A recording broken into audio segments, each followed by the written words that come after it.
The Summer Olympics are scheduled to open in Japan on July 23rd, but this week, the U.S. State Department issued a no travel advisory to the country. Japan is closed to tourists due to a fourth COVID surge. The medical community there has repeatedly warned that holding the Olympic Games could be catastrophic to Japan's universal health care system. Lucy Kraft reports from Tokyo. The Olympic torch relay is crisscrossing Japan. By July, it's set to pass right here by Tokyo's Tachikawa General Hospital. But there's no welcome message in the window. The sign says, medical care is at a breaking point. Stop the Olympics.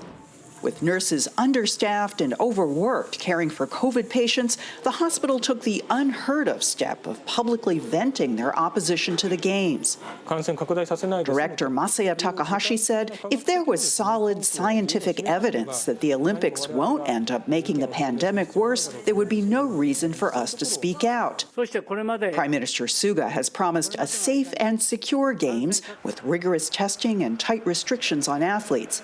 But with tens of thousands of support staff, media, and sponsors, plus Japanese fans set to converge on Tokyo, overwhelmed physicians like Dr. Kentaro Iwata fear the worst. What would you say that the feeling is among doctors like yourself right now? Are you angry? Are you frustrated? Well, I sense some sort of powerlessness because I don't see any rationale or logics behind what the Japan's government or IOC is saying. Regardless of the risk or danger or problems surrounding the Olympic Games, they would just go forward because they want money. Japan has already invested $25 billion in the Olympics, the most expensive games ever. Canceling the event would cost billions more. Meanwhile, Japan is in a race against time to vaccinate itself.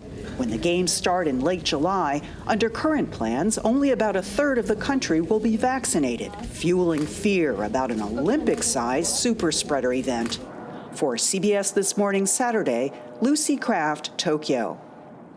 One can only hope the situation improves dramatically over the course of, they still have almost 2 months to go before. Yeah. And go ahead. Yeah, we still don't know if athletes, American athletes, potentially will be impacted by this ban. And you hope that if athletes are there, that they've been vaccinated, lowering the risk of potential spread or getting it themselves. There are issues of who comes with them. There's so much that goes into this right now. The last number I saw was only about just 5% of the population in Japan vaccinated. They're talking about maybe a third by the time the Olympics come. So we'll see.